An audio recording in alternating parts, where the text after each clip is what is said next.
Ce moment d'attente est bien involontaire de notre part. Veuillez rester assis afin de conserver votre priorité de spectacle. Bonsoir tout le monde, Francis Desilets, conteur. Ce soir, conteur musicien. Je suis monté sur les planches ici pour venir vous présenter quelque chose de personnel. Un spectacle de conte qui s'appelle l'Alambic. Un alambic, si jamais vous ne savez pas ce que c'est, on va le découvrir ensemble ce soir. C'est des histoires de famille qui m'ont donné le goût de raconter une histoire autour d'un alambic. Puisque parfois, on est installé, ça jase dans la maison, il y a des parties de famille, on entend des choses, puis il y a ces histoires qui nous tombent dans l'oreille, qui se font une place, qui s'en forgent une, puis qui s'en vont plus jamais. J'en ai quelques-unes comme ça, moi, qui m'ont donné le goût de creuser, qui m'ont donné le goût d'aller voir plus loin ce qu'il en retournait avec ce fameux alambic.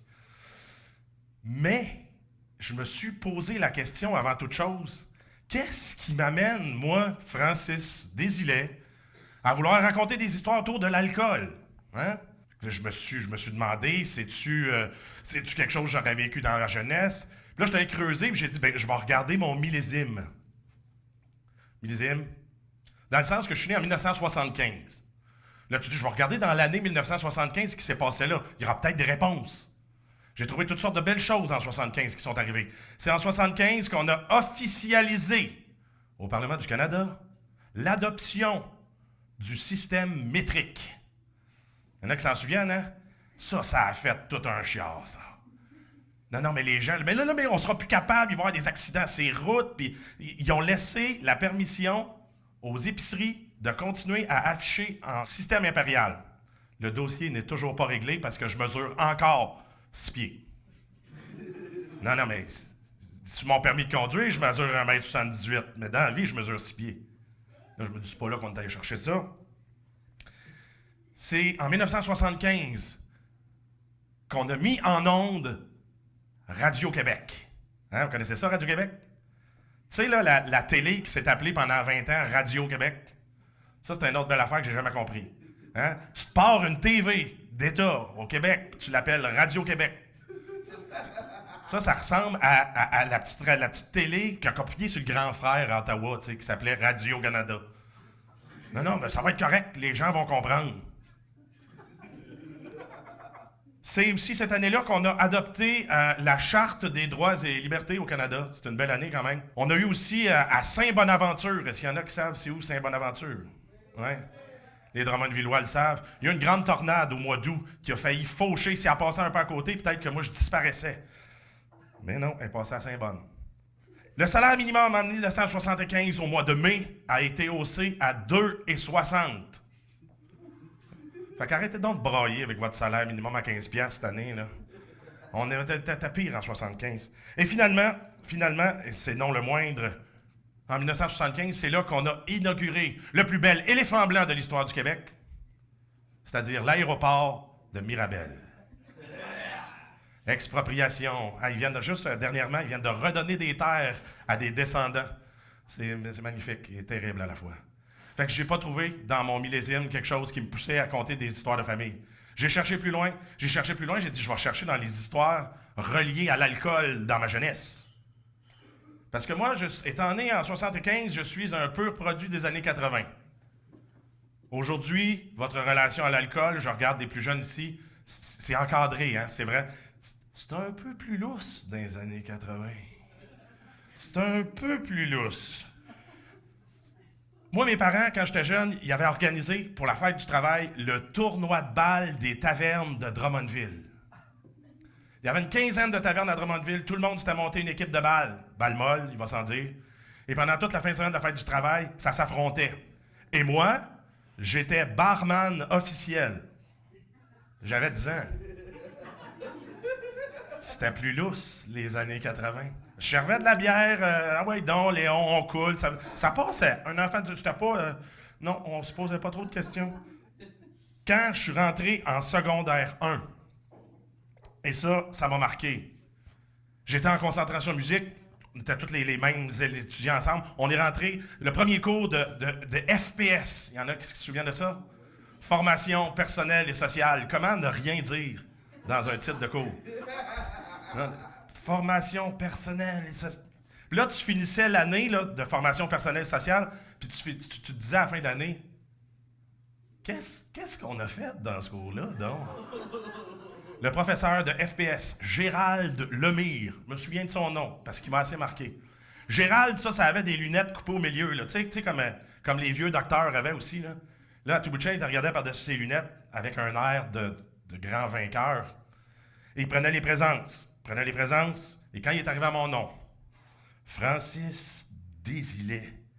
Francis Désilet? Le gars à Serge? Ouais. Hey, toi, je suis parti sa brosse avec ton père quand t'es venu au monde! Qu'est-ce que tu réponds à ça en plein milieu de la classe? Tout le monde te regarde. Je m'en souviens pas. Non mais ça marque. C'est peut-être ça hein, que une relation avec l'alcool. Sinon, les premières bières. Première bière. David Marin, François Moisan, José Lambert. On décide un soir que mes parents s'en vont souper, la maison va être libre. On décide de tous se prendre une bière dans la caisse à notre père, puis de boire une bière. Toi, t'es en secondaire 2, peut-être 3. Mes amis ils ramènent ça, on est à la maison, on boit une bière. C'est pas bon, mais on fait semblant qu'on aime ça. Puis après ça, on va cacher les bouteilles dans le conteneur à déchets en arrière, en dessous des cartons. Le plan est parfait. Le crime sera impuni. Mes parents reviennent de souper. On est dans la cave. On n'est pas chaud. On s'est brossé les dents. Tout va bien. Francis, ton père veut te voir. Il me reçoit en grand seigneur assis sur son trône. Littéralement. Tend la main et me dit « C'est quoi ça? » On avait un peu oublié les bouchons sur le comptoir.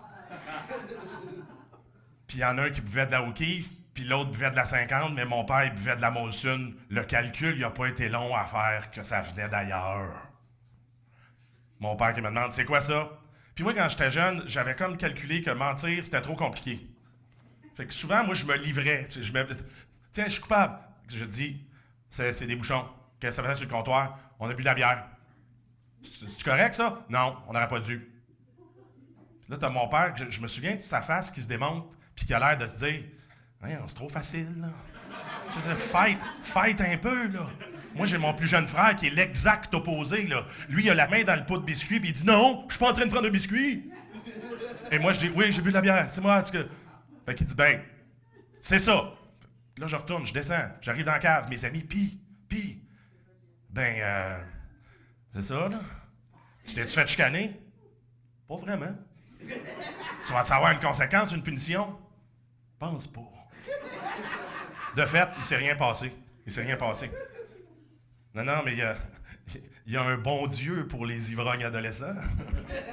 La preuve, quelques années plus tard, avec les mêmes 3 gars, David, François, José, on s'en va se sortir une 24. Ouais, mais tu sais, dans les années 80, on les spottait, les dépanneurs qui étaient un peu plus lousses. On a réussi à sortir une 24. On est dans le congé de Noël. On n'a pas de place pour aller boire. On n'ira pas boire chez mes parents. Ils sont là. C'est pas disponible. On s'en va en arrière d'une école qui est sur le bord de la rivière Saint-François à Drummondville. On est en arrière de l'école, on est caché. Puis là, quand on arrive, on a toujours des plans absolument géniaux. Je vous l'ai dit. Vous nous connaissez. Puis là, on a grandi, fait qu'on a affiné nos plans. On a pris les bières de la caisse de 24, on les a toutes cachées dans la neige. On est allé cacher la caisse plus loin. Puis à chaque fois qu'on boit une bière, on cache le bouchon dans notre poche. Ça, pour les bouchons, on a appris.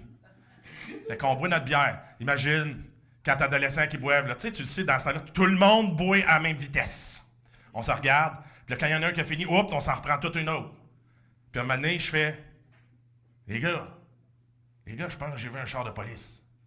Il est en arrière du banc de neige, j'ai un gros tas de neige. Je fais, t'es sous? Ben non, je suis pas sous, j'ai juste 3 bières. Je pense que j'ai vu un char de police. Ben non, là, c'est 2 chars de police. Les gars, vos cartes, ouais, 15, 16 ans, vous pouvez pas boire, les gars, là. En arrière d'une école, en plus. Ouais, mais regarde, on est propre, on ramassait nos affaires.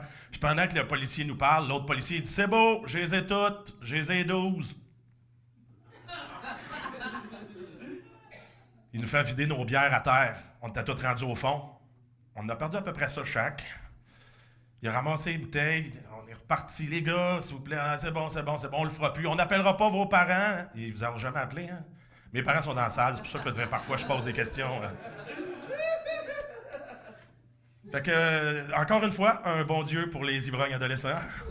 On s'en est sortis puisque vous vous souvenez qu'on en avait 24, puis il y en avait 12 de cachés dans la neige. On est allé prendre une marche, on est revenu, on a ramassé les 12 bières, puis on est allé les boire ailleurs. Au final, on aura tous perdu un fond de bière et on a eu un beau sermon d'un policier assis au chaud dans son char. C'est ça? Ou c'est peut-être la première bière que j'ai prise avec mon père? C'est un moment important, ça, quand même, dans notre vie, hein? Parce que c'est gênant. C'est gênant quand t'es jeune, ton père, tes parents t'offrent une bière. La première fois, tu veux pas. En tout cas, moi, je voulais pas. Mais il a réussi à me convaincre parce que c'est un moment spécial. Un moment que je partage encore souvent avec lui aujourd'hui. On est allé à la pêche. On est à la pêche. On va en arrière de l'île. C'est un spot où on va jamais quand tout à coup, sa canne se braque.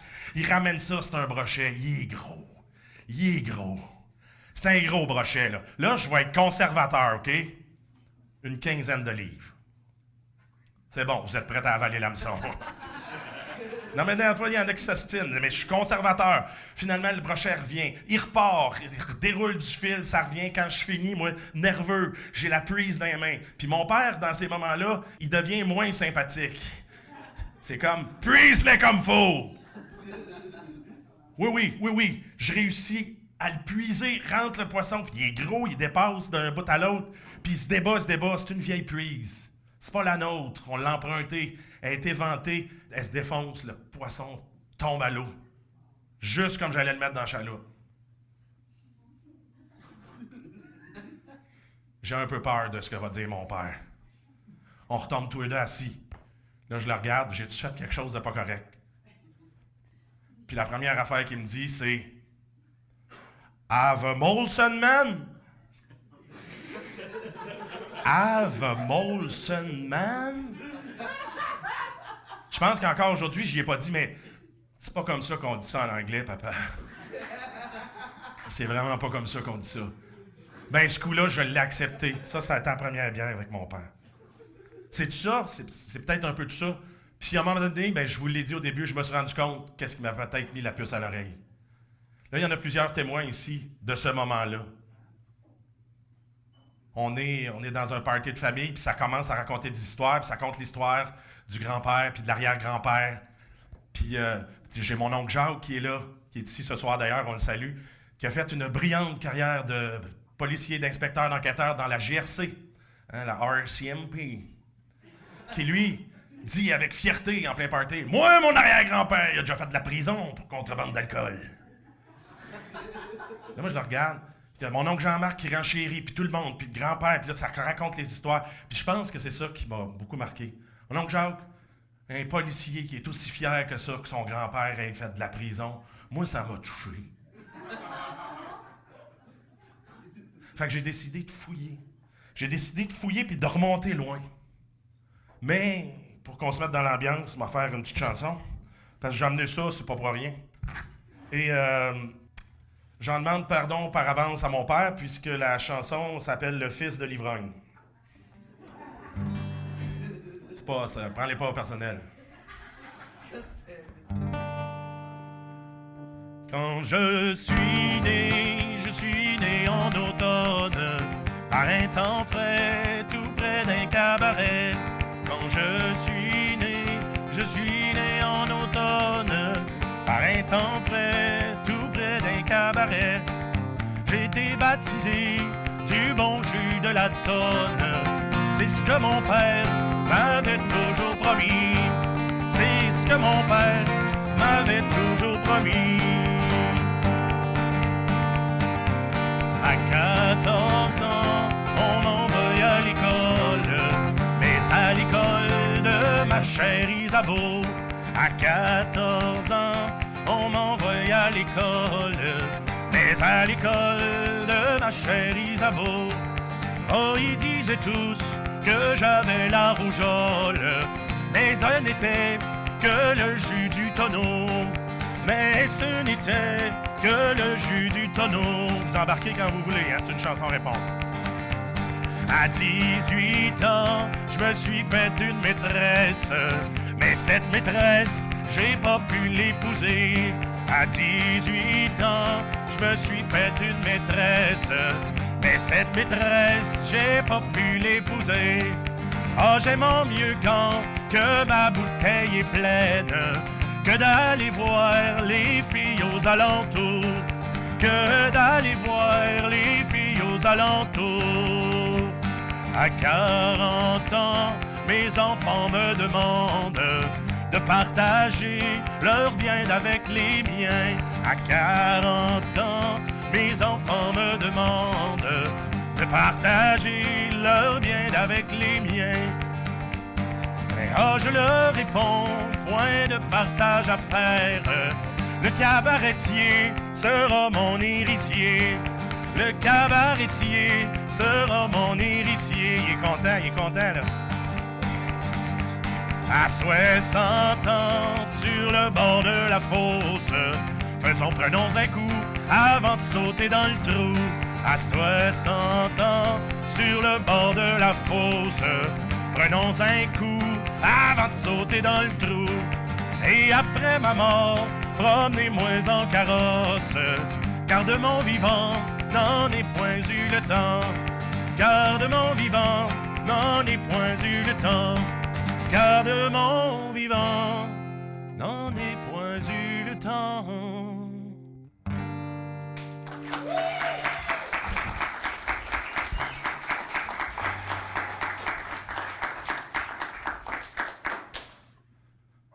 Francis, fils de Serge, lui-même fils de Réal, fils de Tonio, fils de Philippe, fils de Francis.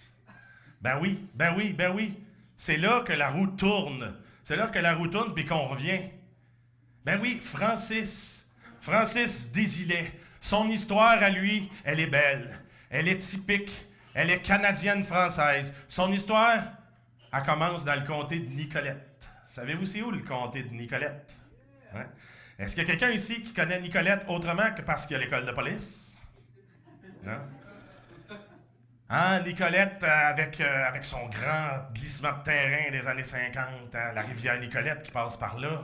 De beaux paysages, c'est là qu'il s'est installé. Hein? Il s'est marié. Il s'est marié avec la belle Éléonore. C'est beau, hein? Hey, préparez-vous parce que dans mon histoire, il y en a des beaux noms.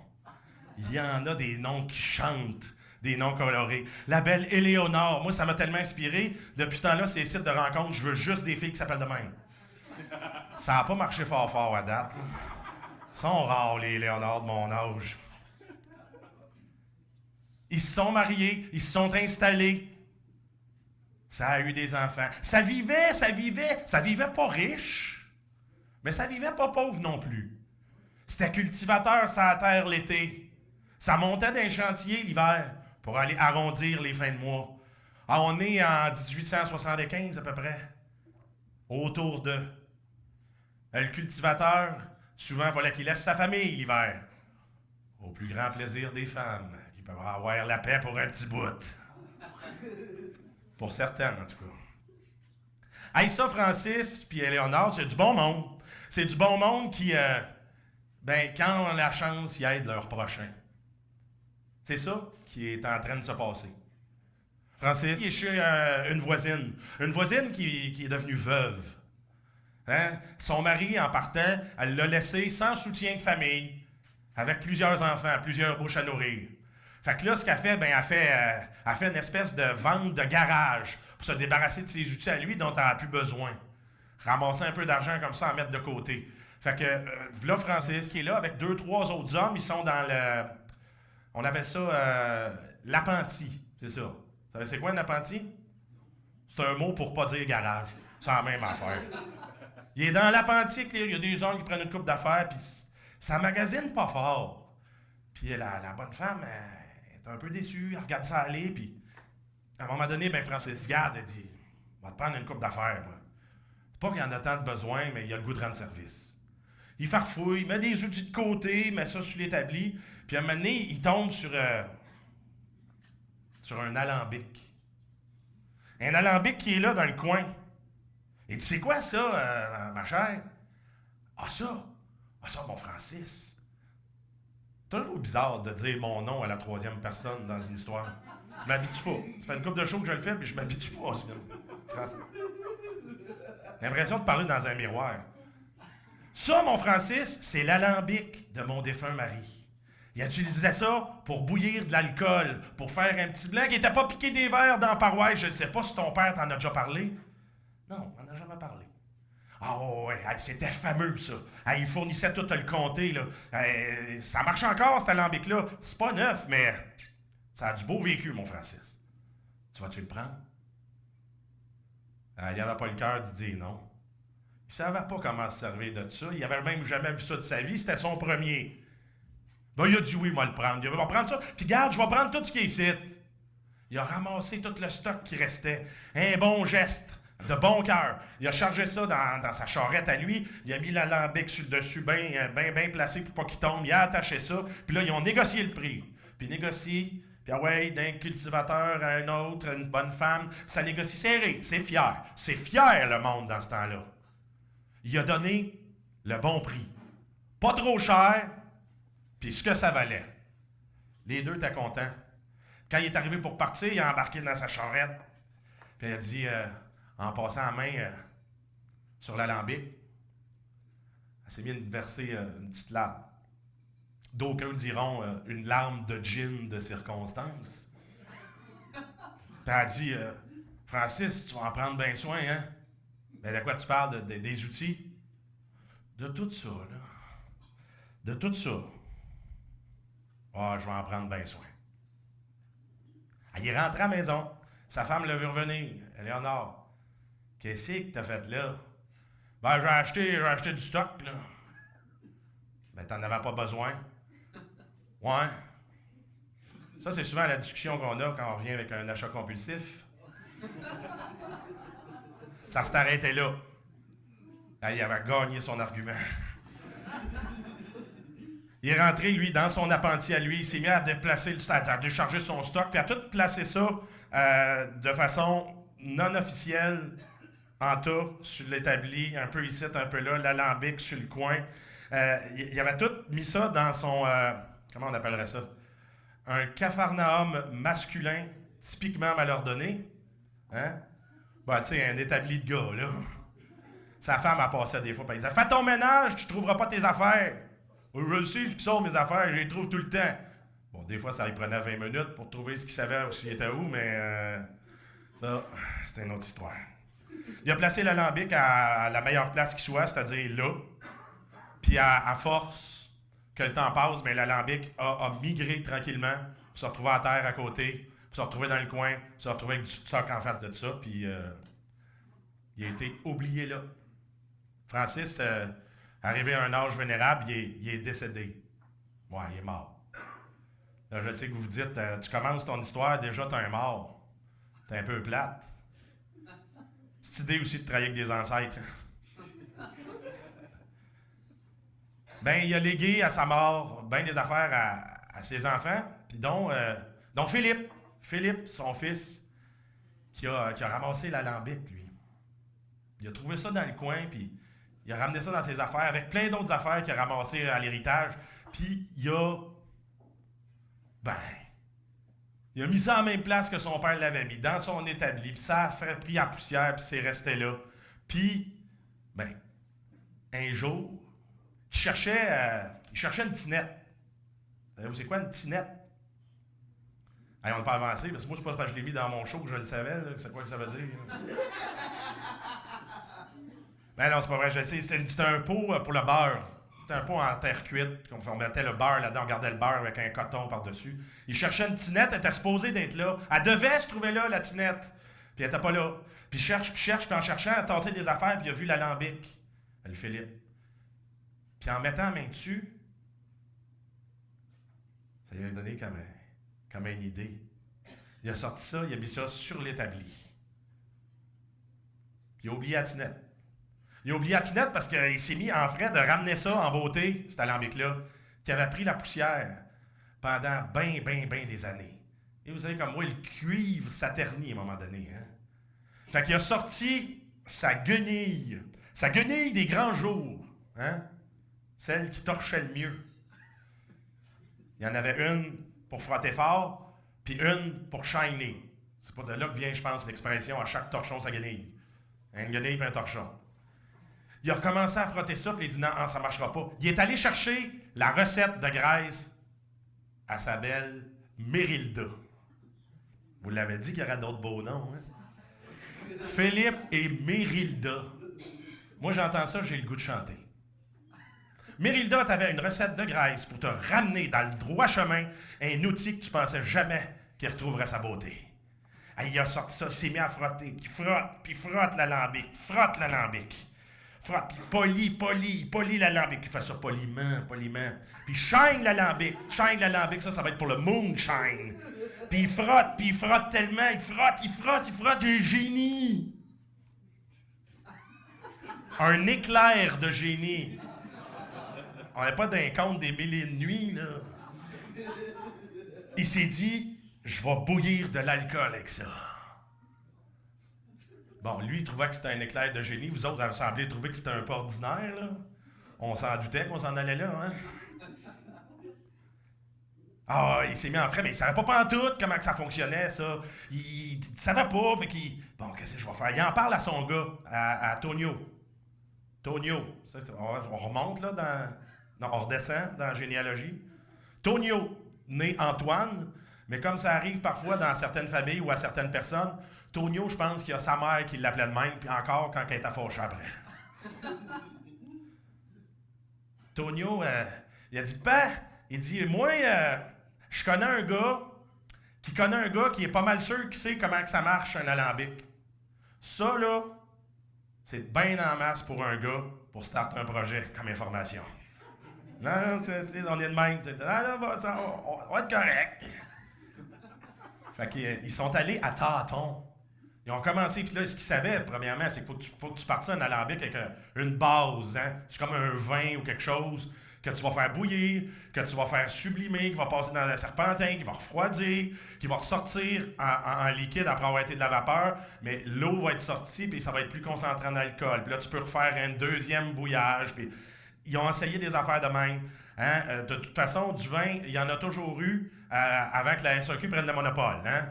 Il y a un poète qui le dit, tant qu'il y aura des fruits, il y aura de l'alcool. C'est comme ça. Ils ont réussi à se partir un vin. Ils ont fait une première batch. Ils savaient, eux autres, par exemple, que faut pas que tu boives la première coulée. Ce qui sort en premier d'un alambic, c'est poison, c'est danger. C'est du méthanol, de l'éthanol. Ça peut te rendre aveugle. Ça peut même en tuer. Il y en a, en faisant de l'alcool, qui avaient réussi à se rendre aveugle, hein, puis à se faire bien du tort, puis à se causer des séquelles. Fait qu'ils attendaient, eux autres. Un petit peu plus que moins. Ça sortait. Puis quand ils ont goûté à leur première batch, j'appellerais plutôt ça, moi, la première botch. C'est pas ça que ça goûtait, là. Non, ça goûtait pas le botch, ça goûtait un mélange de veau mort sur le tas de fumier pis de pain moisi. Je suis désolé, mais c'était ça, hein? C'était plus dans le rough que dans la finition. En fait, à Philippe, ça y rappelait un peu la cuisine de la belle-mère. Ouais, je sais, c'est un peu chien, hein? Non, mais attendez, je vais me reprendre. La belle-mère avait plein de belles qualités, la belle-mère. Quand tu mettais ton casque de mineur, puis tu prenais ton pic, puis tu creusais, tu trouvais des qualités à la belle-mère. Ah, tiens, oui, je le sais. Elle avait comme première qualité d'avoir mis au monde la belle Mérilda. Vous voyez, messieurs, c'est comme ça qu'on s'en sort. Ah, il a goûté à ça. Ils l'ont gardé, mais ils l'ont pas bu. Ils l'ont gardé, ils se sont dit, ça va servir, ça. Ben, ça a servi cet hiver-là, parce qu'ils faisaient ça l'hiver, hein, le bouillage. C'est le temps où les cultivateurs ont plus de temps libre. Fait que c'est à ça qu'il occupait ses hivers. Lui, il montait pas d'un chantier. Sa femme a même mieux le garder à la maison. Une exception. Fait que là, pendant l'hiver, il a fait tellement fret que la pompe à l'eau dans la cuisine a gelé. Hein, vous figurez là, les vieilles pompes là, qu'on pompait là, directement là, au-dessus d'un évier. Ça a gelé, ça. Ils ont utilisé l'alcool pour dégeler la pompe à l'eau. Puis là, quand tout ça est remonté, ça a dégelé. Ils n'ont pas bu la première coulée. Pas fou. Ils ont gardé ça, puis l'été, Mérilda a désherbé son jardin avec ça. Excellent aussi pour arrêter les portes de grincer. Ouais. S'il y avait eu des piscines dans ce temps-là, ça aurait été le starter pack du printemps pour la ramener. La deuxième batch qu'ils ont faite l'hiver suivant, quand ils sont venus pour goûter, c'était un peu le moins en zone de wash. Hein? Ça commençait à vouloir goûter quelque chose.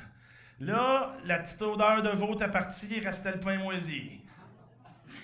C'était pas le temps de faire goûter ça à personne d'autre. Hein? Ils l'ont mélangé avec la première batch. Là, ils se sont rendus compte que ça faisait du décapant.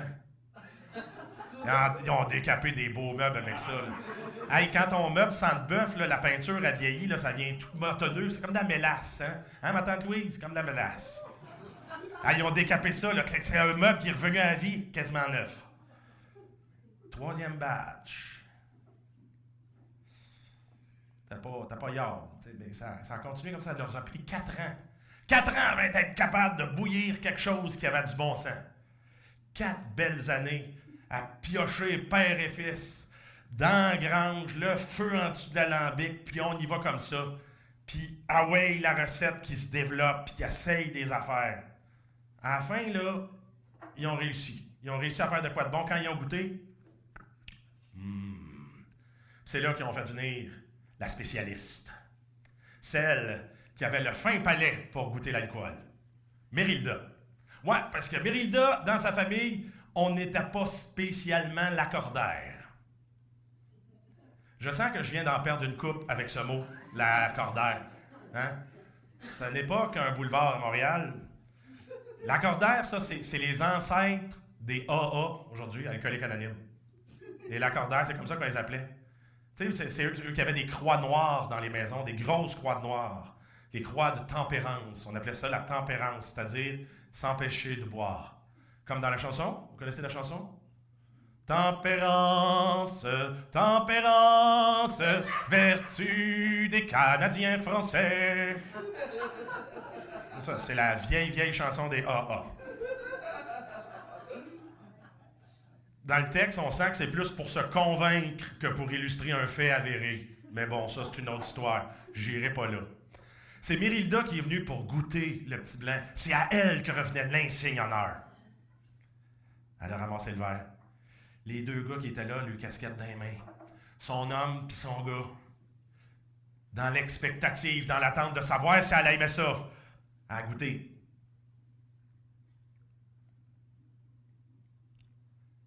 Moi, je pense qu'elle les niaisait un peu, en les faisant attendre de même. Mais on ne le saura jamais. La langue a claqué. Oh! Oh! Ah! Écoute donc, elle aime ça, elle est après à mourir. Qu'est-ce qui se passe? Oh les gars! Oh les gars! Oh les gars! Les gars! Il est bon.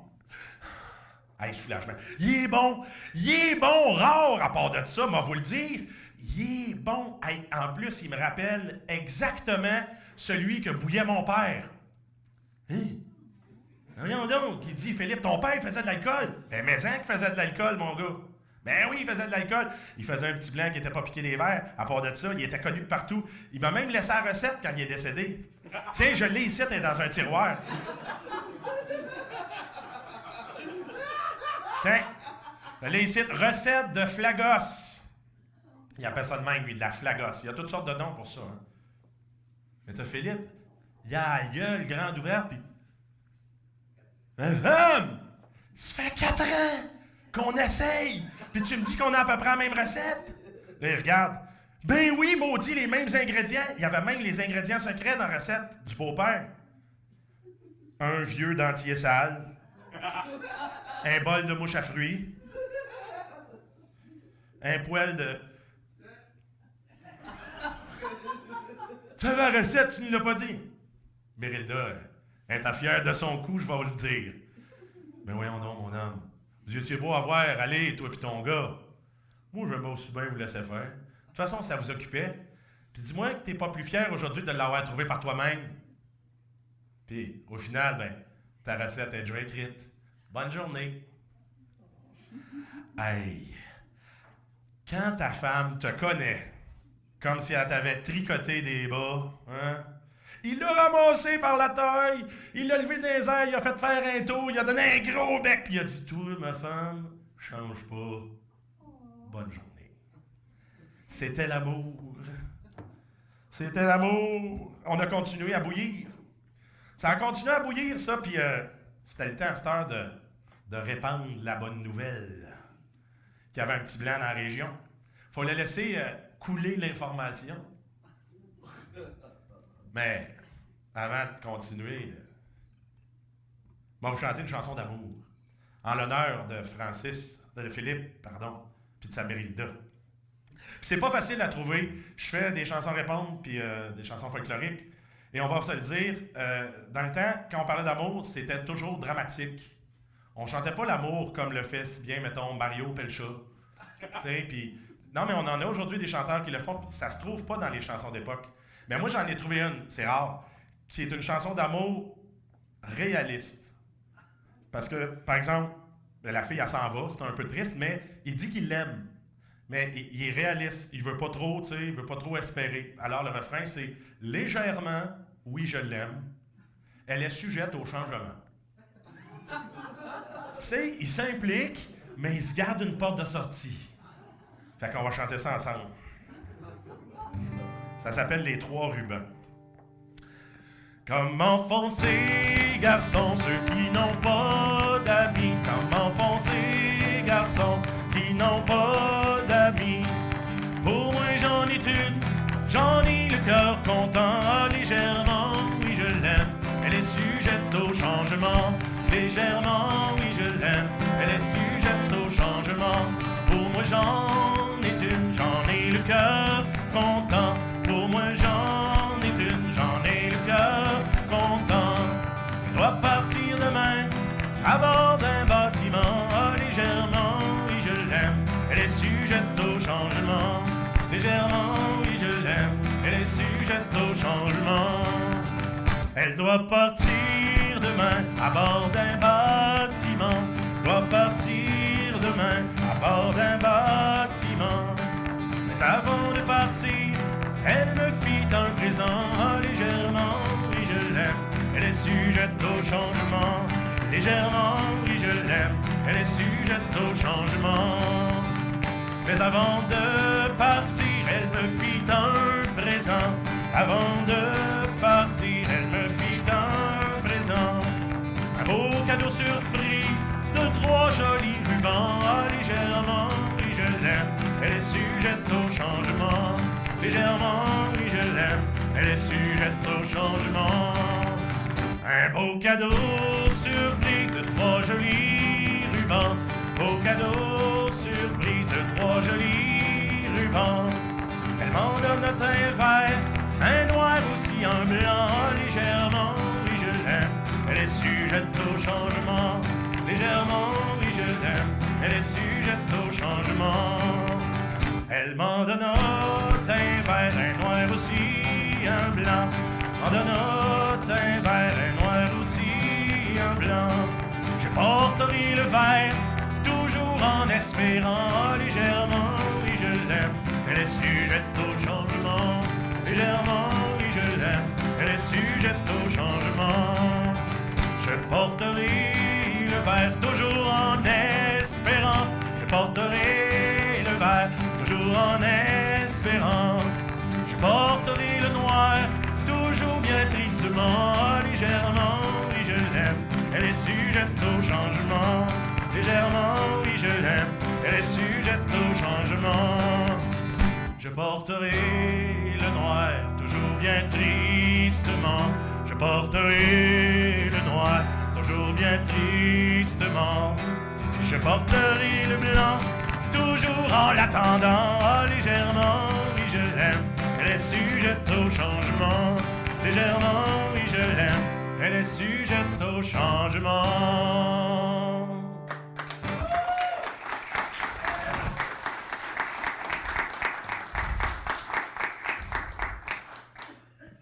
C'est que Philippe et Tonio, ils ont le goût de partager avec d'autres. Ils sont comme ça. Hein? Là, à cette heure que la mère et la femme a goûté, c'est le temps de faire goûter les autres gars. Les autres gars de la paroisse. Je ne l'ai pas dit, hein, où est-ce qu'on se situe. On était dans le comté de Nicolette tout à l'heure. Mais ça avait déménagé, Philippe, puis ça s'est installé à Daveluiville. Daveul. Bon. Pour l'arranger de ma famille en arrière, vous autres, vous savez c'est où, Daveluiville. Mais je suis sûr qu'il y en a ici qui ne le savent pas. Moi, je le sais. Ouais, toi, tu le sais, Steven. Ça, toi, je le sais que toi, tu le sais. Mais tu sais pas tout, Steven. Parce que tu le prononces pas bien. Ah non? Non. Eh non. Ça, Daveluiville, tout le monde sait à peu près c'est où parce que c'est une pancarte, ça à 20. Puis à chaque fois que tu te passes ça à 20, tu viens de passer le Madrid depuis 10 minutes, 15 minutes, tu passes en avant puis tu fais toujours. Ça se prononce comment, ça, donc? Daveluiville? C'est pas Daveluiville. Non, c'est ça, c'est Daveluiville. Du nom de famille Daveluy. Daveluy qui a été le premier maire de la paroisse de Sainte-Anne, qui est devenu après ça Daveluiville, juste à côté de Foix. Ça donne à rien que je mentionne de Foix, je pense. C'est pas nécessairement deux villages qui sont connus comme Barabas dans Passion. C'était installé à Daveluiville, ça. Hein? La maison à Philippe est dans le rang. Là. Elle est dans quel rang, donc? Rang 6. Ça, c'est pratique d'avoir ta famille pour les petits détails que tu as été trop paresseux pour aller chercher. Je vous demanderais d'avoir toujours un de mes shows pour les aides-mémoires. On peut rêver dans le rang 6. Puis là, ben, ils ont décidé d'aller à la place où c'est que tu vas retrouver les hommes rassemblés en train de jaser. À l'église. Hey, ça, c'est vivre d'espoir, ça. Ça, c'est les hommes rassemblés à l'église. Ils vont quand ils sont obligés. Puis on n'est pas dimanche. Il y en a qui disent qu'ils vont aller à l'hôtel, à la taverne, au cabaret. Dans ces eaux-là, on est à peu près au tournant du 20e siècle. Hein? C'est la prohibition. Il y a des lois de prohibition qui ont été votées. Et on ne peut plus vendre ni consommer d'alcool fort. T'es un peu plate. T'es un peu plate à la taverne, pas d'alcool fort. En tout cas, dans ce temps-là, c'était plus populaire. Heureusement, au Québec, il n'y a jamais eu de prohibition complète. Il y en a eu dans le Canada, mais pas au Québec. Je sais pas, ils tenaient mordicus à leur alcool. D'ailleurs, ça a beaucoup aidé un certain monsieur Seagram. Parce que si aux États-Unis, il y a eu une prohibition complète, Seagram, lui, il s'est dit « ça ne va pas durer ». Il a commencé à produire de l'alcool, il a mis ça en entrepôt, puis quand c'est revenu, il était un des rares et un des seuls qui avait assez de marchandises pour fournir le marché. Il s'est mis riche. Il y en a qui chuchotent qu'il n'a pas pantoute arrêté d'en vendre pendant la prohibition, mais on n'ira pas là. Les îles Saint-Pierre et Miquelon, on raconte qu'ils sont bâtis en bois de caisse d'alcool. C'est pas non plus à la taverne que les gars se rassemblaient. Il n'y a pas quelqu'un qui le sait où est-ce que les hommes se rassemblent dans ce temps-là? Ah, je pense que Christine a dit à la Forge. C'est toi? À la Forge, la boutique de Forge. Le forgeron, lui, ça ne dérange pas qu'il y ait du monde pendant qu'il travaille. Parce qu'il n'est pas en train de vendre de quoi. Mettons que tu vas faire ça au magasin général. Le marchand, il a ça, là. Tu bloques la clientèle, c'est fatigant. Non, tasse-toi, tu m'empêches de les vendre. Mais à la Forge, le forgeron, il bat son fer, il fait ses affaires, puis les hommes, ça discute. Et là, ça discute fort cette journée-là. C'est la Forge a aidé Saint-Pierre, si jamais... trouvais ça dans le livre sur la paroisse de Sainte-Anne, que le forgeron s'appelait Édith Saint-Pierre. Ça, c'est comme le seul bout de vrai dans mon histoire.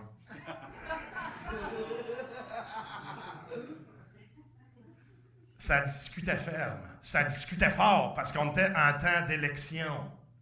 Hey, vous pensez que ça va être difficile, les élections cet automne? Ouh, dans ce temps-là, c'était autre chose. Là, les rouges étaient au pouvoir, puis les bleus, il y avait peut-être des chances de rentrer. Puis c'était divisé à peu près moitié-moitié dans le village, puis ça s'ostinait. Puis là, les élections, tu allais voter, puis il fallait que tu allais voter à voix haute. Puis ça s'empêchait de rentrer dans un bureau de vote. Puis là, les esprits sont échauffés, puis c'est pas juste à cause de la chaleur du feu de forge. Ça veut s'arracher les cheveux. Il y en a même qui se mettent à pousser. Hein? Puis ça discute fort. Ces élections, c'est le Québec d'autrefois. Et c'est là qu'arrive dans la boutique de forge Philippe et Tonio. Et là, il y a Tonio qui pogne un gars à part, puis ça, c'est un son rassembleur. Parce que tous les hommes qui étaient autour, il y avait beaucoup de bruit, pas tout le monde, tous qui étaient autour, ils ont tous arrêté de parler, se sont retournés, ils ont vu une bouteille. Ils ont vu quelqu'un qui la goûtait. Puis à chaque personne qui goûtait au petit blanc qu'avait amené Philippe Pitonio, elle arrêtait de parler. Puis elle faisait juste Ah, il est bon, il est bon. Il est bon, il est bon. Puis finalement, ça a fait le tour de toute la salle. Comme on dit, ça a fait le recensement de tous les hommes de la place, cette bouteille-là. Puis après le premier recensement, on a décidé d'en faire un deuxième juste pour être sûr. Ils ont goûté. Et là, pour une rare fois dans la paroisse, tous les hommes sont tombés d'accord sur un sujet. Philippe, il est bon. Il est bon, puis il y a du spring. Hey, t'en as-tu d'autres? Moi, j'irais bien t'en acheter. Hey, puis moi aussi, ça se met à se dire que tu vas en acheter de l'alcool. Il dit, écoute, ben, vous passerez à la maison, hein, un petit soir, vous ferez annoncer avant, par exemple. Pas tout le monde en même temps. On va pas commencer à vous livrer. Moi, là je suis pas un peddler. Ah, c'est comme ça que la nouvelle s'est répandue. Sous le manteau. Sous le manteau. Fallait pas trop ébruiter ça. C'est interdit. Interdit de faire de l'alcool. D'ailleurs, si on se le demande, là, encore aujourd'hui, à ce jour, c'est interdit de faire de l'alcool. Si jamais vous possédez un alambic, vous êtes dans la pure illégalité. D'ailleurs, il y a tout juste 6 ans que c'est maintenant permis pour des micro-distilleries de pouvoir bouillir, de faire de l'alcool. Vous voyez les alcools québécois qui envahissent le marché, hein? Ben ça fait juste 6 ans. C'est un drôle de hasard parce que moi, j'ai commencé à travailler sur mon show L'Alambic il y a 6 ans. Ça fait vraiment longtemps que je niaise. Non, j'aime à dire que j'ai fait distiller et fermenter mes idées. Mais, j'étais juste pas bon. Mais, cela dit, depuis 6 ans que j'y travaille, puis 6 ans que les permis de distiller sont arrivés, moi, je pense que j'ai eu une certaine influence. C'est familial, ça. Dans la famille, on a une influence sur les histoires d'alcool qui se passent à la grandeur du Québec. J'en aurai d'autres preuves. Fait que les hommes sont passés à la maison pour venir chercher de l'alcool. Puis notre Philippe, puis notre Tonio, on continuait à bouillir, c'était tout bien installé, ça, dans la grange, puis ah ouais, bouille, puis bouille, puis bouille. Ouais. Mais on gardait ça secret. Mais pas si secret que ça. Parce que avant qu'ils commencent à avoir de l'alcool dans la paroisse, les gars, il fallait qu'ils aillent se fournir aux Trois-Rivières. Ouais. Parce qu'à Trois-Rivières, il y avait un cordonnier très mal chaussé. C'était un truc qui circulait dans ce temps-là. Tu allais t'acheter une paire de souliers, puis en dessous des souliers, dans la boîte de souliers, il y avait une bouteille. Fait qu'il y a des hommes qui allaient s'acheter 2, 3 paires de souliers par mois. Le cuir était pas bon dans ce temps-là. Et là, les hommes, ils aimaient ça, t'as plus besoin d'aller à Trois-Rivières. Là, le cordonnier se demandait comment ça qu'il n'y a plus personne de David-Louisville qui venait le voir. Il y en a qui se sont informés. Puis un matin, qui c'est qui n'est pas arrivé dans la cour chez Philippe? Le tavernier Joe Beef. Joe Beef lui-même, le tavernier des Trois-Rivières, qui avait aussi une antenne, qui avait aussi une auberge à Nicolette, qui débarque. Ça, c'était une pièce d'homme, hein? Une vraie de vraie, là. Imaginez... Hein? Vous n'avez pas l'air impressionné. Il est arrivé dans son gros selkie. Vous savez, un selkie, la charrette à 2 roues. C'était clinquant, c'était noir, ça brillait, ça chaînait quasiment comme l'alambic à Philippe. Il est arrivé dans la cour avec sa belle grosse jument, noire elle aussi. Puis il a fait, il est débarqué. avec son polo, sa redingote qui claquait dans le vent. Il s'est approché. C'est toi, ça, Philippe Desilets? Ouais. Qui le demande? Tu me connais pas? Ouais, c'est Joe Beef, le tavernier. Ouais, c'est moi, ça. Joe Beef, ça, c'était pas connu pour se fendre souvent d'un sourire, ça. C'était fait en bois brut. Il menait ses affaires comme certains mènent leurs animaux, à baguette. Posait pas par quatre chemins, ça niaisait pas. Quand il n'était pas de bonne humeur, tu le savais. Puis là, il avait pas l'air spécialement de bonne humeur. Cela dit, il était dur à lire. Comme ça, il y en a qui racontent que tu vois, il y a un petit blanc qui n'est pas piqué des verres, mon Philippe. Ah, t'as su ça? Ben oui, je suis dans le métier. C'est ma job de tout savoir à propos de ça. Fait que, c'est vrai ça que tu bouilles? Ouais, il y en a même qui viennent s'en chercher des fois. Vous êtes peut-être au courant? Ouais, je suis au courant. Mais qu'est-ce que t'attends? Tu vas-tu me le faire goûter, oui ou non? Ah, oui, venez-vous-en. Passe dans la grange, sors un pot, nettoie ça, verse un peu d'alcool, puis il tend ça à Joe Beef, le tavernier, qui le regarde d'un œil mauvais, qui prend sa gorgée.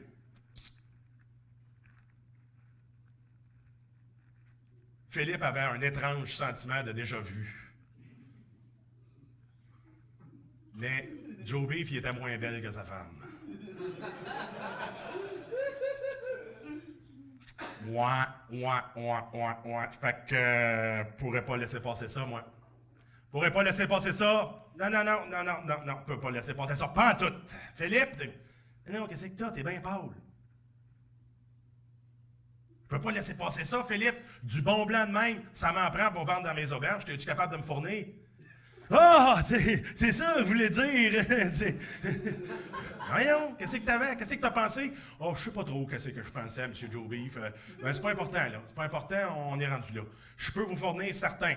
On va me mettre ça en production. Mais M. Joe Beef, vous n'avez pas le droit de vendre ça dans vos tavernes avec la loi. Hey, la loi, je m'en occupe.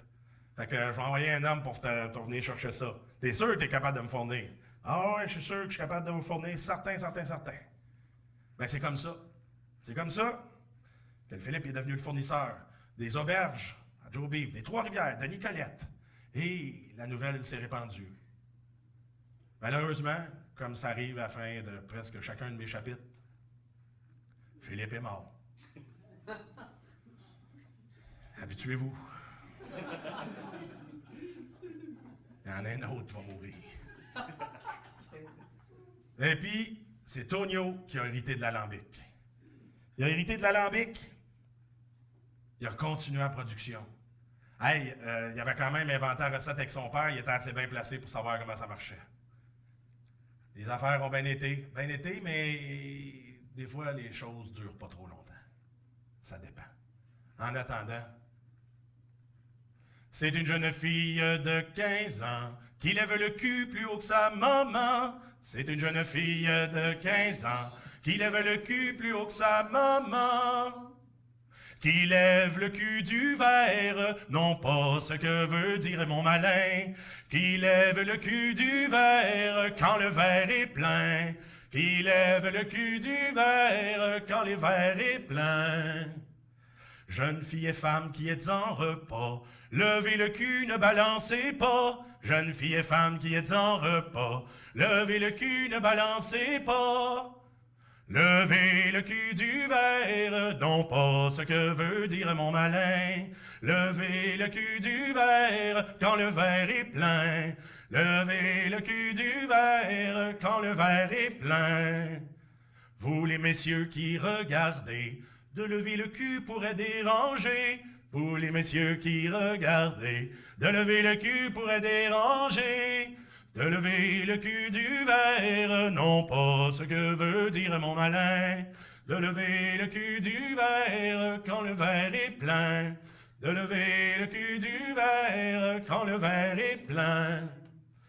Vous les curés qui êtes moins gênés, vous levez le cul, la messe commencée. Vous les curés qui êtes moins gênés, vous levez le cul, la messe commencée.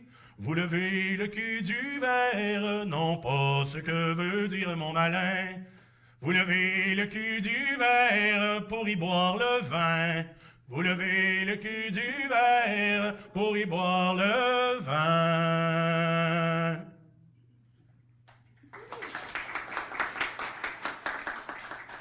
Ce qui me fait penser que j'aurais peut-être dû m'amener quelque chose à boire sur scène si jamais le message passe. Comme ça.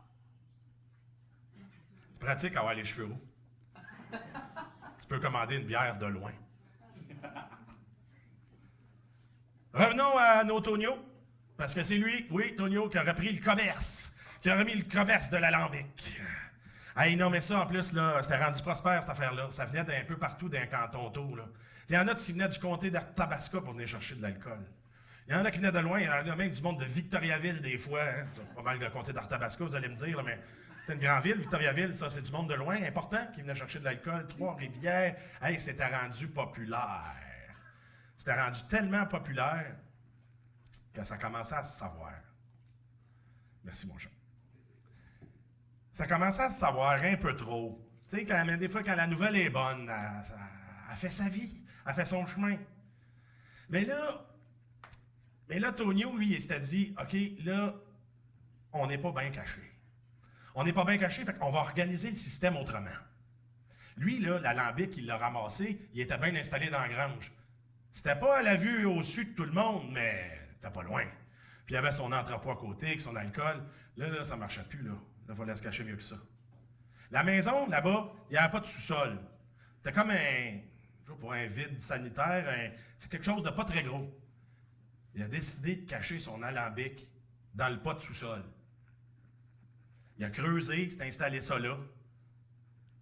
Il a raccordé une cheminée où ce qui faisait son feu au poêle de la cuisine pour pas que ça paraisse. Même cheminée, pas de deuxième trou.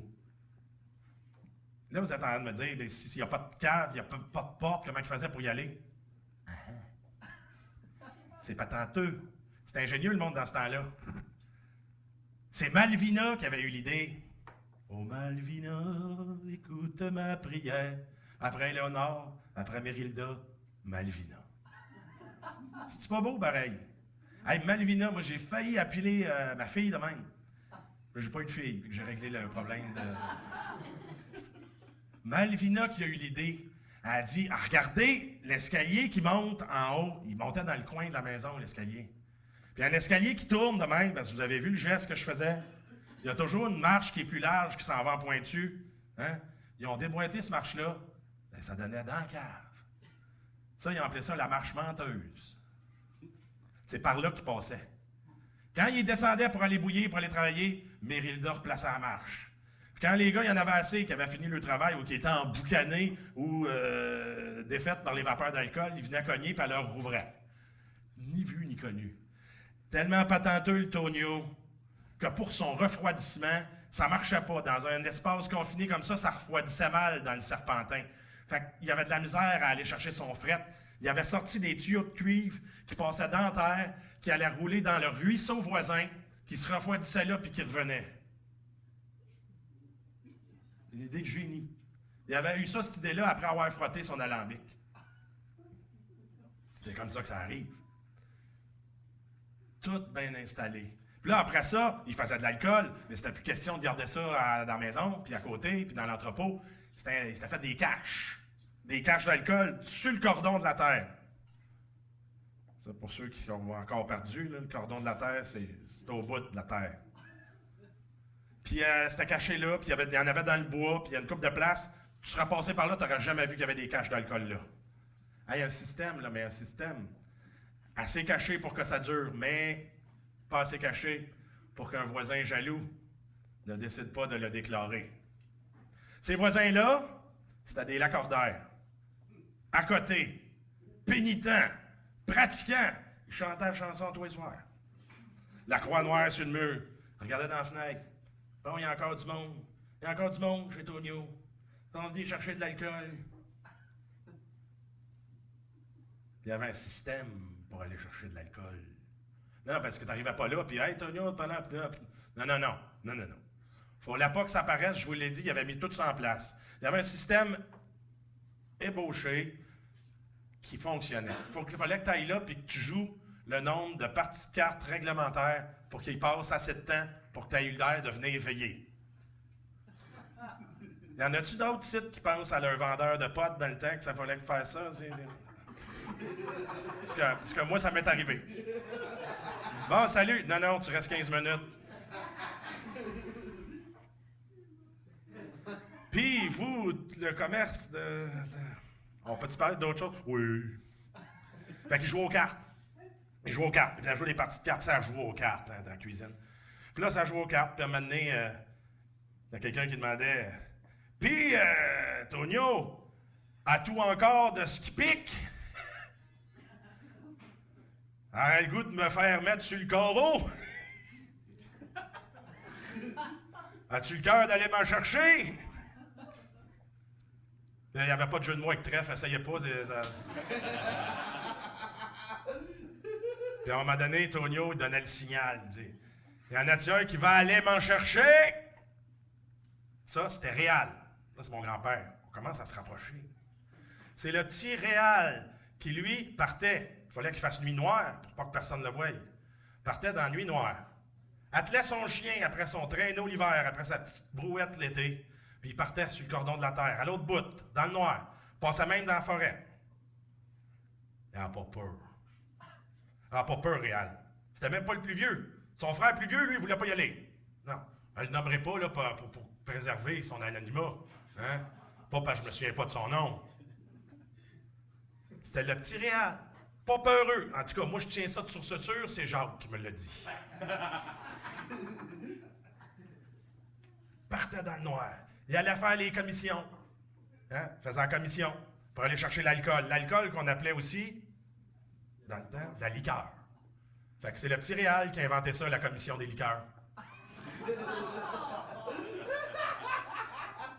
Je vous l'ai dit que c'est inventif dans ma famille. C'est de lui que je tiens ça d'avoir influencé le droit distiller, moi. Hein? Il allait chercher ça, commission des liqueurs, puis il revenait. Oup! Passait l'alcool, ça repartait. Mais le voisin était jaloux. Le voisin était jaloux. Puis il a dénoncé Tonio au MP. Savez-vous c'est quoi les MP? Je pense que Jacques s'en doute un peu, là. Mounted Police. Une police qui avait été mise sur pied pour chasser les déserteurs pendant la Première Guerre mondiale, qui relevait de la GRC, si je ne me trompe pas. Et puis qu'après la Première Guerre mondiale, c'était devenu la police de l'alcool, il l'appelait de même. Ils traquaient puis débusquaient les contrebandiers d'alcool. Parce que c'était pas permis d'en faire bouillir. On pouvait bien en acheter, mais... Fait que dénonce au MP le pauvre Tonio. La police qui débarque à la maison. On y donne une amende sévère. Je me souviens pas du montant, je pense qu'on l'a jamais su. Mais l'amende était sévère, puis il pouvait pas payer. Il pouvait pas payer, pourquoi? Parce qu'on était rendu en pleine grande crise. Hein oui. En 1929, là, la grande crise du mois d'octobre, le crack boursier. Ça a toffé pendant 10 ans, ça. Ça, je me suis dit que mon grand-père, lui, il était pas né sur un bon millésime quand même, parce que lui, il est né en 29. Ça, tu viens au monde, puis ça va pas super bien dans le monde tout de suite après. Ben, pas capable de payer l'amende, le pauvre Tonio. Qu'est-ce qui se passe dans ce temps-là? Ah ouais, en prison. La vieille prison de Trois-Rivières. Je sais pas, vous pouvez la visiter encore aujourd'hui. C'est assez sinistre, vous pouvez voir de quoi que ça avait l'air. Ah ouais, en prison. 1 mois! Condamné. Puis là, dans ce temps-là, tu ne faisais pas le tiers de ta peine, puis tu n'avais pas ce qui compte en double parce que tu avais été arrêté avant. Non. Tu avais 1 mois, tu faisais 1 mois. Fait que pensez-vous qu'il a fait 1 mois? Non. Non, il n'a pas fait 1 mois. Parce que il y avait son meilleur client qui avait soif. Ouais.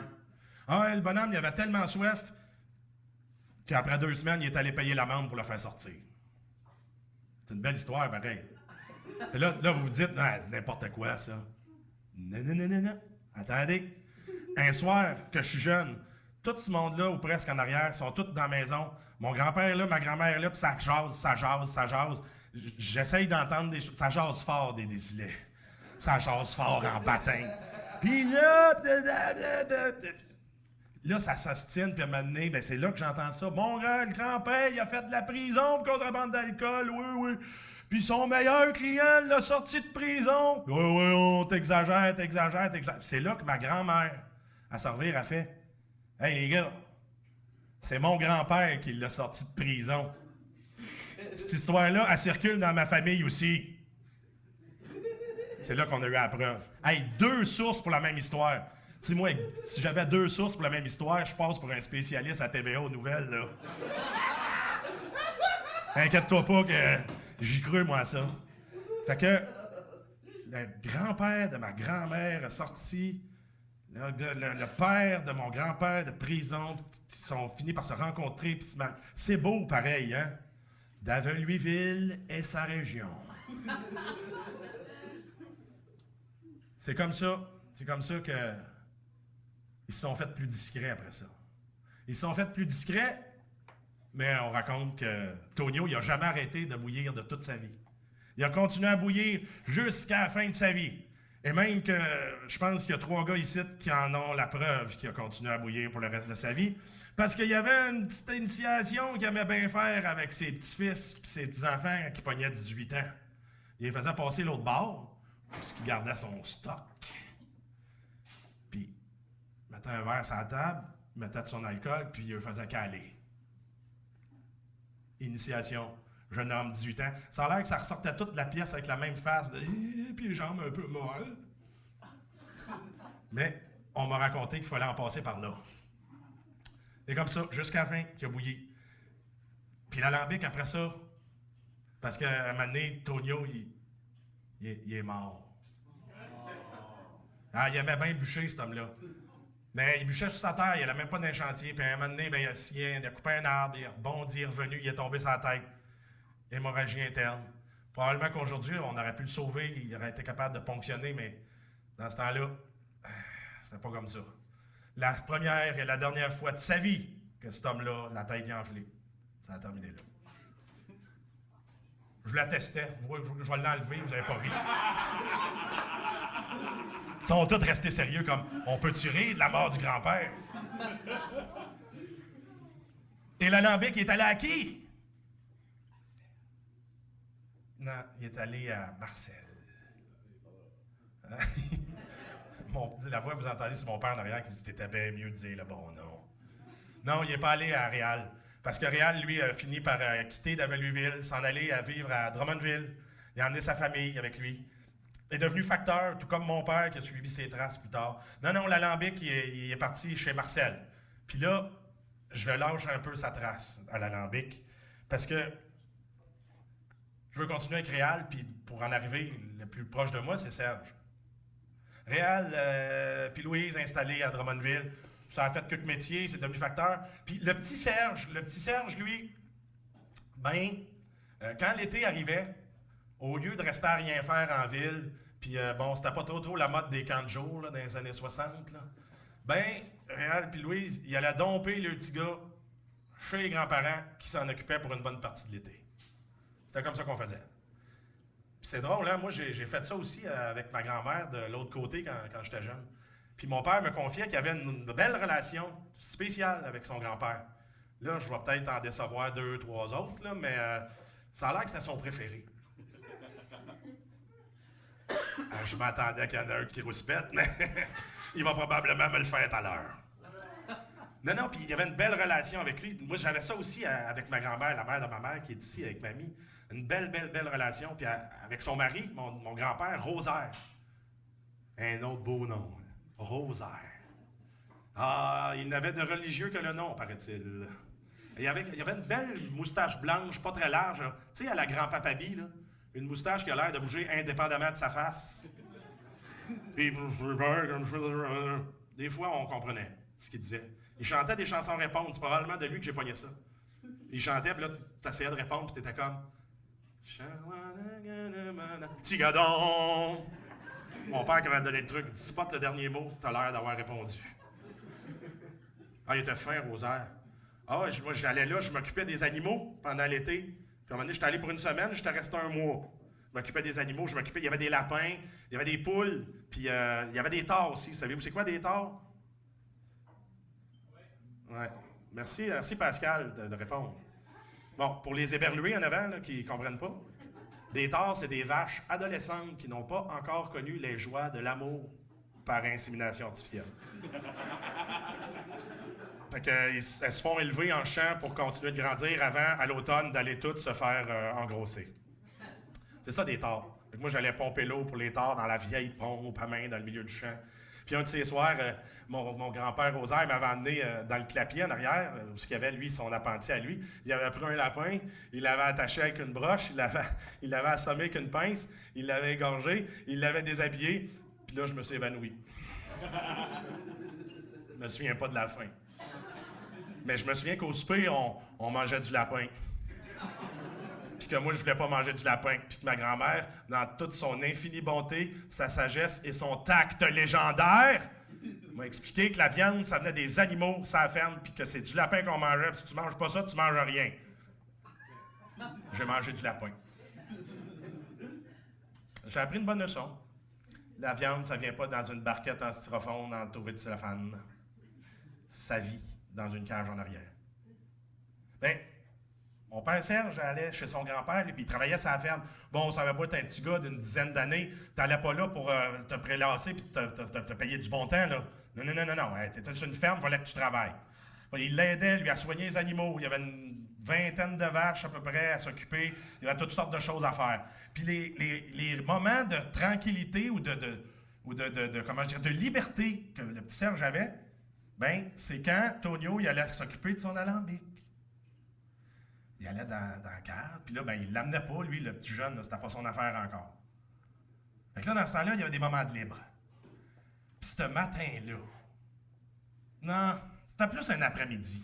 Cet après-midi-là, il avait sorti sa panoplie de cow-boy. C'est ça qui faisait vibrer le jeune homme des années 60, hein? Les cow-boys, puis les... Ouais, on avait le droit de dire indien encore dans ce temps-là. Tu avais même le droit de faire un indien puis tu te faisais pas chicaner. Il avait sorti sa panoplie de cow-boy. Tu sais, la petite ceinture en cuir vinyle, les petites poches, les petits pistolets. Même pas de bout rouge dans ce temps-là pour indiquer que c'était du faux. Le petit chapeau de cow-boy. Puis lui, il se prenait pour John Wayne. Puis ce matin-là, ma grand-mère, elle avait fait un cadeau. Elle avait préparé une coiffe d'Indien. Elle était prête, elle avait tout fait préparer ça, puis en début d'après-midi, elle était prête. Elle avait découpé ça dans du carton. Le gros carton épais, là, qui est comme ondulé dans le milieu. Elle avait fait le bandeau. Elle avait fait les deux belles traînes ici. Puis elle avait dit, tiens, prends ça, puis va dans le poulailler, mets-toi des plumes après ça. Il était content. Il a mis des plumes, il s'est mis à la coiffe d'Indien. Il était à la fois un cow-boy puis un Indien. Seul pour jouer, pas grave, je vais faire les deux. Puis là, dans cet après-midi-là, il s'est promené. Puis ah ouais, en embuscade en arrière du tas de fumier. Je vais pogner les Indiens. J'étais mort. Je ressuscite. Il partait comme ça, puis il jouait, puis il s'amusait pendant que le grand-père, lui, s'occupait de son alambic. Puis il est parti comme ça, jouer dans le champ, puis il est revenu un peu plus tard que prévu. Fait que le grand-père, il a commencé à faire son train tout seul. Faire le train, traire les vaches. Puis lui, il venait de se griller, le grand-père, du dernier cri en matière de traite de vaches laitières, c'est-à-dire une treilleuse mécanique. Là, imaginez pas le robot qu'on a aujourd'hui dans les étables qui passe. Non. Ça, c'était l'affaire que tu pluguais en dessous de la vache, tu mettais une strap autour, puis là, il fallait que tu tournes, puis ça pompait le lait. Mais des fois, quand la technologie arrive, on est attaché à nos vieilles affaires. Lui, il n'avait pas confiance à ça, Tonio. Il n'avait pas confiance, fait que quand ça finissait, il avait toujours peur d'en manquer du lait parce qu'il avait toujours trait ses vaches à la main. Fait que quand la treilleuse finissait, lui, il finissait ses vaches à la mitaine. C'est un peu bizarre, ça, que je viens de dire. En tout cas, il finissait des traires à la main. Toutes les vaches parce qu'il avait peur de perdre des gouttes. Pas cheap, économe. Puis il y avait une des vaches qui avait un mauvais caractère. Elle s'appelait Caillette, je pense, c'est ça, hein? Le nom le plus original pour une vache. Caillette était la princesse pour une jument, hein? C'est la même chose, même combat. Caillette, ça, c'était une vache qui était sournoise. Elle ruait. Là, je vois en vous qui me font des drôles de face. Oui, ça peut ruer une vache. Ça peut ruer. Quand t'en pognais, t'en surprenais, elle était mauvaise. Puis elle pouvait te balancer en dehors de son box. Fait que tous les enfants et petits-enfants savaient, tu vas pas jouer autour de Coyette, tu la laisses tranquille. Puis quand c'était le temps de la traire, elle, il n'y a personne d'autre qui allait que le grand-père parce que lui, il savait comment la prendre. Le petit Serge, qui est revenu de sa tournée à travers les longues plaines de l'Ouest, s'étant battu contre les Crotales et les tribus Cheyennes et Apaches réunies. Il est arrivé sur le bord de l'étable, la porte ouverte, en embuscade sur le bord. Regarde à l'intérieur. On ne voit rien. Il rentre, se faufile dans le premier box, qui n'est pas occupé. Attends. Se faufile dans le deuxième box. Et quand il arrive devant le troisième box, où il est en train de traire Coyette, Tonio est là, installé pour la finir à mitaine. Et c'est là que Serge saute et fait « Pa pa pa pa pa pa pa! » Mauvaise idée. C'est-tu la coiffe d'Indien? C'est-tu le papa? C'est-tu de la surprendre? Coyette, elle t'a lâché un coup de ruade qui a projeté le grand-père en plein dans le dallo. Dans le dallo? On n'est pas au quai, là. On est dans une étable. Le dallo, c'est ce qu'il y a en arrière des vaches où se ramasse tout ce qui en sort et qui... bon, on se comprend. Je ne rentrerai pas dans les détails. Mais il a revolé la face là-dedans. On m'a raconté que Tonio, c'était un homme sévère, un homme droit, qui était un peu dur même des fois. Et là, Serge venait de faire en sorte qu'il s'était fait projeter en face dans le dallo. Le grand-père s'est relevé. Il a regardé son petit-fils. Serge, il a lâché ses 2 fusils, il est parti à courir, la coiffe d'Indien a revolé, il est rentré dans la maison, puis il est passé dans Malvina qui a dit « Qu'est-ce qui se passe? » Il est monté à l'étage, puis il est allé se coucher. Il était dans son lit, puis il ne bougeait pas. Il s'attendait d'un moment à l'autre que quelqu'un allait arriver, puis qu'il allait le sortir du lit, pour lui donner à fessée, donner une volée, quelque chose. Puis il attendait, puis il n'y a rien qui se passait. Bien, il a entendu du bruit en bas, mais il ne savait pas c'était quoi. Puis il savait que ses parents venaient le chercher ce soir-là. Que Réal et Louise venaient venir le chercher. Puis il les a entendus arriver. Il a entendu du bruit en bas, mais il n'a rien entendu de personne qui montait pour venir le chercher à l'étage. Puis à force d'être dans son lit, ben, le petit gars, il s'est endormi. Puis c'est le lendemain qu'il s'est réveillé. Puis le lendemain, rien. Il est parti avec ses parents, ils sont revenus à Drummondville. Puis il n'a pas entendu parler pendant un long bout. Il a su plus tard ce qui s'était passé. Tonio, il a fini par rentrer dans la maison. Malvina, qui l'a vu, dit « Qu'est-ce qui s'est passé? » Il a essayé d'y raconter ce qui s'était passé, mais il riait trop. Il riait trop de la face du petit Serge, complètement dévasté de l'avoir envoyé valser. Il a essayé de conter l'histoire, il n'était pas capable. Quand Réal et Louise sont arrivés, ils se sont installés à la table, il a essayé de conter l'histoire. Entre-temps, Malvina, elle l'avait décrotté, là. Pour une fois que le mot fit parfaitement. Essaye de compter l'histoire, puis il n'a pas été capable de la soirée, si bien que les parents ont fini par coucher là, puis sont partis juste le lendemain. C'est comme ça que je l'ai entendu, cette histoire-là. Tout ça qui tourne autour d'un alambic, qui est passé de Francis à Philippe, à Tonio. Mais l'alambic, il est rendu où?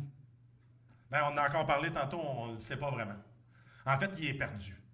C'est dommage parce que mon oncle Jacques, qui lui est un amateur de bons alcools, a toujours dit, je l'ai entendu claironner ça, il l'a dit tellement sûr, on était presque tannés qu'il en parle, que lui, un jour, il allait prendre de l'alambic puis qu'il allait faire de l'alcool avec. Ça serait le fun. Mais là, ben, ce qui se passe, c'est qu'il y avait une belle carrière dans la GRC. Hein? Puis comme gars de la GRC, c'est pas super vendeur ni propre d'avoir un alambic à la maison. Fait que c'était bien clair qu'il attendait de prendre sa retraite avant de pouvoir le faire. Mais il a attendu, puis aujourd'hui, l'alambic est perdu. On ne sait plus où il est rendu. C'est peut-être Marcel, c'est peut-être un tel, on ne sait pas, Hey, vous remarquerez, cette bouilloire-là, qui a fait tant d'heureux, qui est passée de main en main, qui a réussi envers et contre tous, envers les amendes, contre la prison, contre les lacordaires, qui a réussi à bouillir pendant près d'une 100aine d'années, 75 ans. Finalement, C'est la justice par la bande qui est venue à bout de cet alambic-là, hein, qui s'est perdu. En tout cas, on ne saura jamais s'il est là, s'il revient. Chose certaine, peu importe où ce qui est, moi, ça ne me dérange pas parce que, à partir de maintenant, j'en ai hérité de l'alambic. J'en ai pas hérité physiquement, mais je pense que j'en ai hérité sous forme de cette histoire que je vous ai racontée ce soir.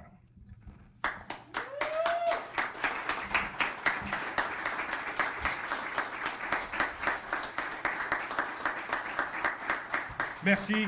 Écoutez, je pense qu'il est rendu à 7 heures. Je vais vous arrêter ça là. J'avais une chanson de prévue, mais je vais vous arrêter ça là. De toute façon, j'ai 3 de mes oncles que le parcomètre est fini et qui vont pogner la ticket. Je tiens à remercier chaleureusement le Boc et Bière d'accueillir des spectacles de contes ici même.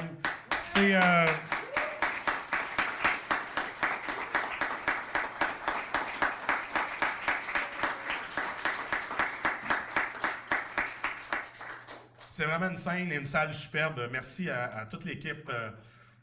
Je remercie Steven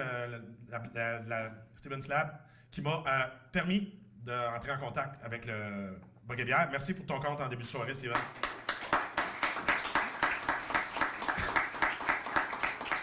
Un grand merci aussi à Marie-Josée Hu, Frédéric Lalumière des Productions Ayoyer pour le grand soutien qu'ils m'apportent dans cette carrière de conteur. Merci à tous de vous être déplacés. Merci à ma famille de ne pas trop m'avoir interrompu. Puis, je m'en viens pour le jugement final et vos... Bonne fin de soirée.